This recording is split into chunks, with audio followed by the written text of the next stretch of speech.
ورئيس الوزراء حكومة فدرالك الصومالية مدن حسن علي خيره رئيس الوزراء غيره أديك قاب قرنك كوغانشي أديك قاب سمي قرنك وكاسوغا أديك قبيلة كشغين أو قبية أديك قبيل وحي أحات ريه. Here we go.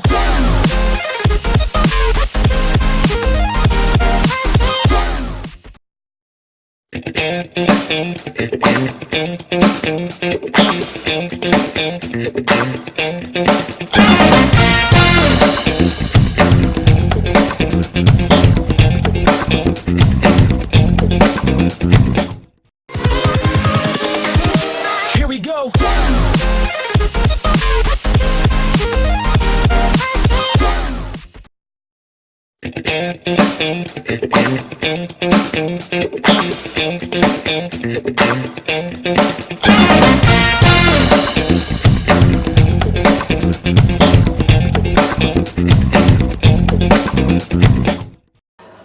السلام عليكم ورحمة الله تعالى وبركاته. داود على ملك السوق جوتاني يسول بدين وداونا إنسان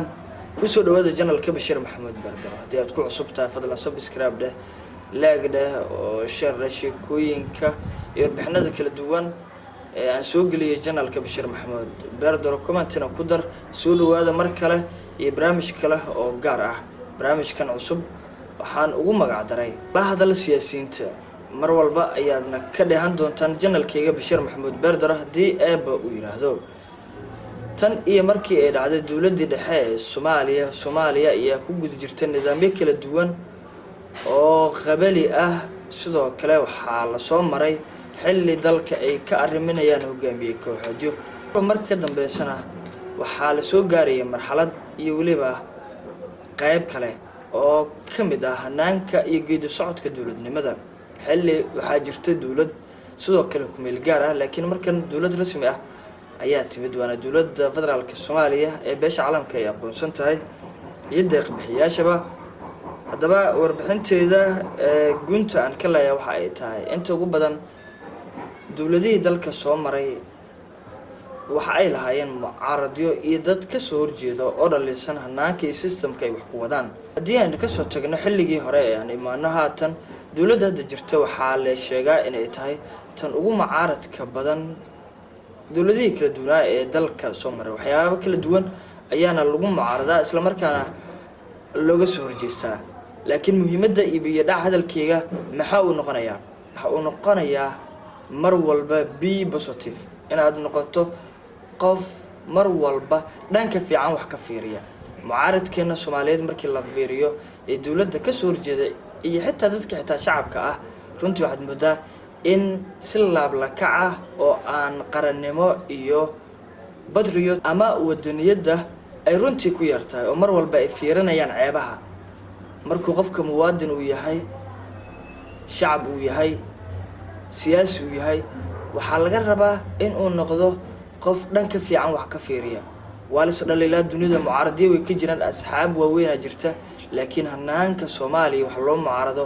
waa mid aad u xun mana ahan mid dawladnimada ay ku dhismayso mana ahan mid aan horumar ku gaareyno mana ahan mid aan kula tartami karno wadamada caalamka ee tagay sida darteed waxa la yiraahdaa dawladdu xun waxa ay dhaantaa dawlad ebra hadii wixii ku jiray yaraa oo la doonay inaad horumarka adigoo dana gaar ah ka fiirinaya iyo waxyaabo gooni ah runtii oo wax ceeb oo laga fiican yahay runtii waxaana muhiim ah waan isfareynaa in mar walba qarannimada iyo muwaadinimada ay shaqayso dadkuna mar walba dhanka fiican ee wanaaga ah aad wax ka fiiriso tala dhiibo wixii xum si fiican wax uga sheeg hab tusaale fiican oo wax lagu dhisi karo laakiin wax walba waa zero waa ever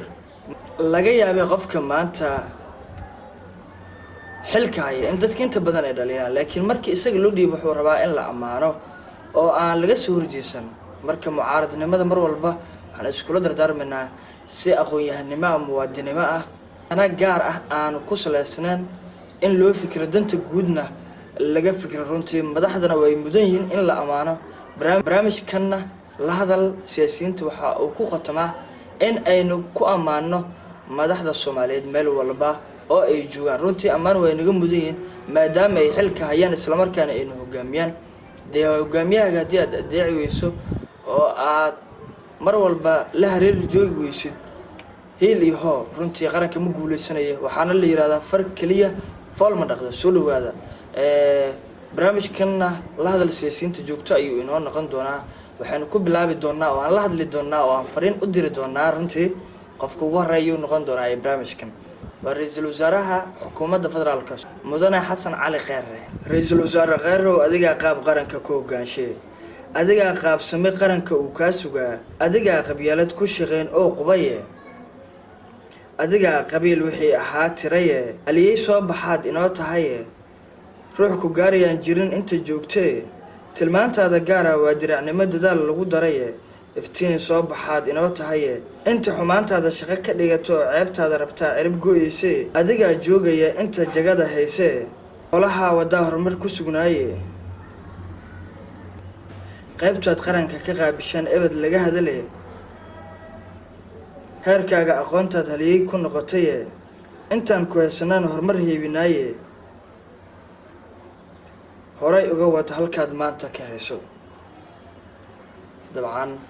intaasna waxaa ku idil gabaygii aan kula hadlaynay ra'iisul wasaaraha xukuumadda federaalka Soomaaliya mudane xasan cali kheyre barnaamijkan cusub la hadal siyaasiyiinta gabaygaas ayaan kula hadalnay oo aan ugu sheegnay ra'iisul wasaaraha iyo hawshu wado iyo waliba waxa uu naga mudayaa runtii maadaama uu yahay hogaamiyad daacad ah isla markaana qarankiisa iyo bulshadiisa u shaqeeya shaqada uu wadana waa ku bogaadinaya hore kaga sii wad halka aad maanta ka heesay mar walbana barnaamijkan uu noo socon doonaa la hadal siyaasiyiinta Soomaaliya inteeda badanna mucaarad ayaaba ay ka fahmeen mashruuc in qof la iska caayay isla markaana wax murti macna badan wax aanan ahayn qofkii sumcadiisa iyo waliba hawshii uu hayaba la isku dayo in hoos loogu dhigo runtii waana wax aan fiicneen mar walbana waxaan leeyahay saaxiibada channelkii ku taxan be positive adbad ma santiin fadlan subscribe like share comment sheekooyinka iyo warbixinada aan soo dhigay channelka Bashir Maxamed Bardaro joogto inoo noqon doona barnaamijkan la hadal siyaasiyiinta ra'iisul wasaaraha ayaan ku soo qaadanay gabaygana 29 bishii 9 2019 axad ayaan sameeyay adbad ma santiin mas'uulka kale xigana sidaan oo kale ayaad ula socon doontaa tan ay kulan dambana وأنا بردرو إذا سيداسي نبتقلي السلام الله عليكم ورحمة الله تعالى وبركاته تقليو أنت وناقي وحسن شاقي يقولوا والله الكاه Here we go.